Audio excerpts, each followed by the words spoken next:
What is the best camera Sony can come out with next?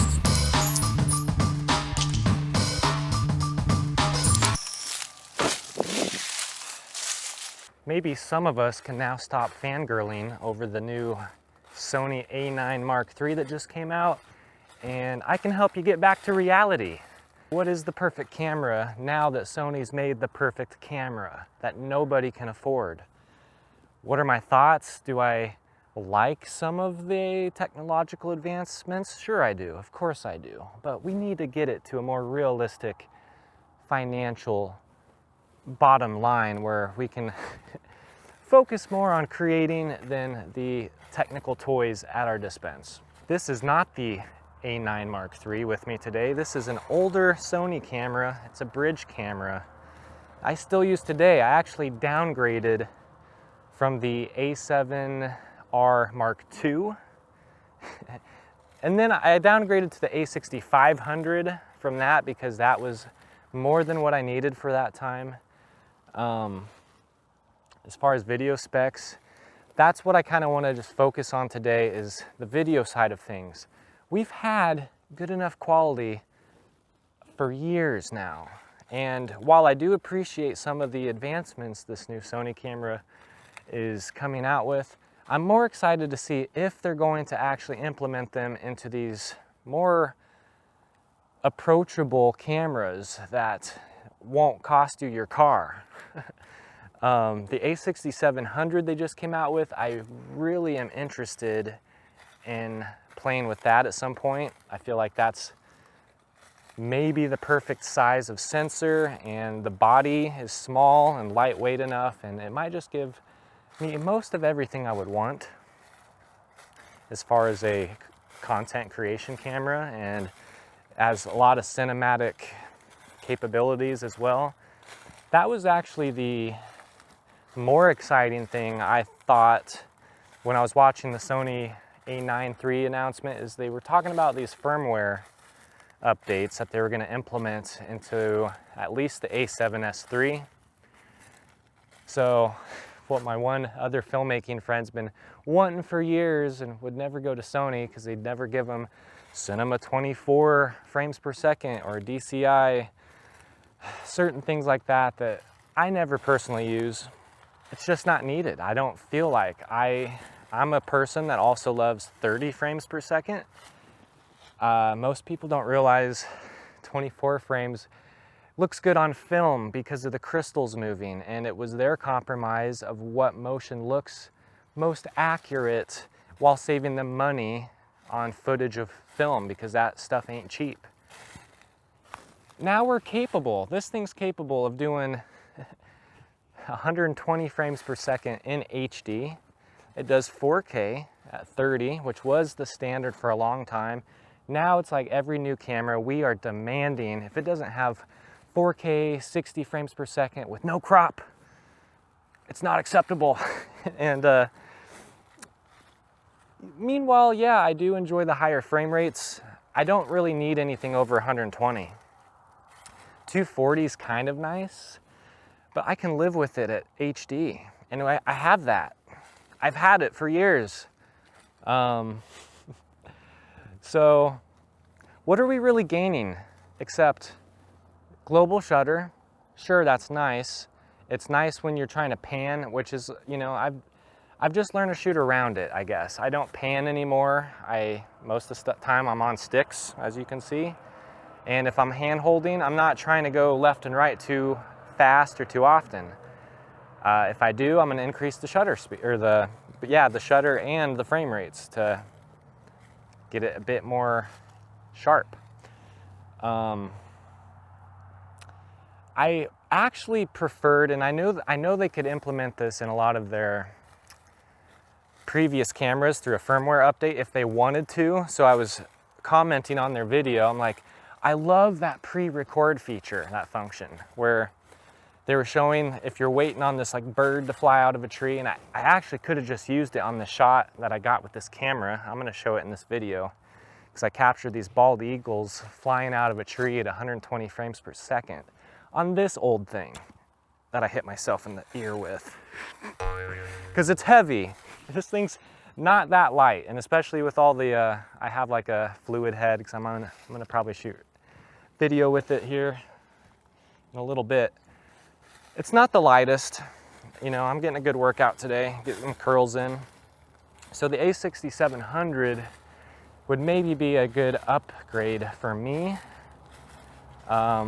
It's gonna give me auto phase detection that this doesn't have, which this thing still, for its heyday, does contrast detection, and it was still hitting most of my focus when I've been shooting this little film project I've been working on that I've been solo shooting, and I have to rely on autofocus, and sometimes I'll mark my spot and do manual, but for the most part I've been trying to trust this a little more, and it's more trustworthy than I thought. It's just not perfect like the newer ones are, so there's still a little room of improvement there. And I would be gaining 4K 120. I don't care if there's a crop, that doesn't bother me. What else? Some of the touch, like this doesn't have a touch screen feature. The flip out screen, another thing I've been lacking. That would be the biggest upgrade for me, that someone that self shoots, is to be able to see what I'm doing and frame up things a lot easier. So that's the other camera I'm kind of interested in right now that Sony's been working on lately. I'm gonna set this down real quick. What do I actually want from Sony? Now that Sony has made its perfect camera that costs more than a car, a used car, what do we actually want from Sony? I'm about to tell you, because I'm shooting on it right now, and it's a little action camera they came out with years ago. I actually made another video maybe it was the beginning of this year or last year, talking about action cameras, and no one really made huge leaps and bounds since this X3000, which has BOS stabilization, the only action camera to really utilize optical stabilization. Now, I am only shooting in 1080 right now because I wanted to also prove to you guys that you don't need to be chasing 6K, and like dynamic range is more important. And I know this camera might lack a little bit because I'm going to switch to the actual RX10 Mark III behind me. That does S-Log. There is a little bit of difference when you're stepping up in Sony cameras. But I am super impressed and shocked by what DJI came out with lately with their little Pocket 3. Sony needs to learn a little bit of what they're doing and put it in this body. This X3000 body is so perfect. I'm gonna actually switch to my phone, or maybe even that camera in a second, just to show you what I would change with this camera, with the body, what I would add to it to make this even better than it already is. Because right now I'm only shooting 1080/30. The 4K is just a little bit bouncy at times. So this has the active stabilization on top of the BOS stabilization. I'll switch, actually I will switch to 4K to show you how bouncy it is with just the optical. All right, now I'm switched over to the 4K 30 frames per second mode on the Sony X3000.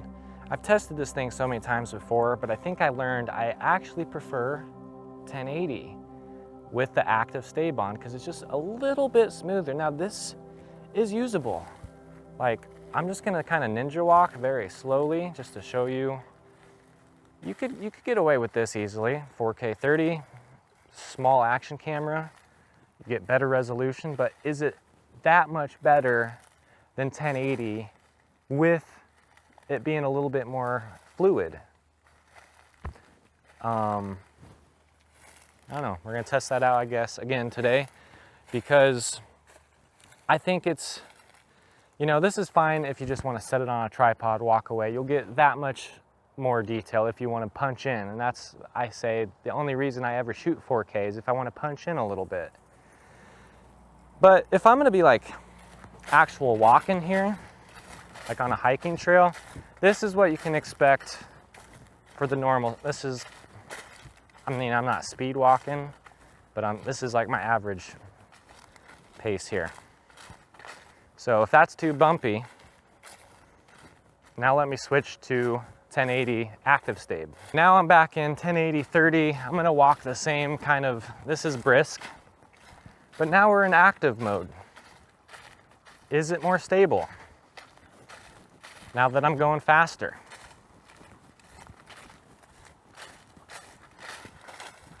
We'll see. But this is, again, the slow ninja walk again with active stabilization. I don't know. I feel like a broken record. I just feel like 1080 is good enough. I want to, just wanted to prove to you, like, you don't need to chase 6K. You don't need to chase 120 some frames, 200 and some frames. Use what you got and create with it. It's been good enough for years. Like, I grew up in the 90s where we filmed on potatoes. Those Sony handy cams. Like, I've been such a Sony fanboy for years, it's not even funny. But I'm so impressed with, like, this thing fits in my pocket. This little tiny action camera, and I can capture my world with it. I can go into stores so much easier than I can with, like, something like that. That's the other pro about these tiny cameras that have such great quality. And now I want to talk about my Frankenstein baby. What is the best camera Sony can come out with next? Let me switch cameras.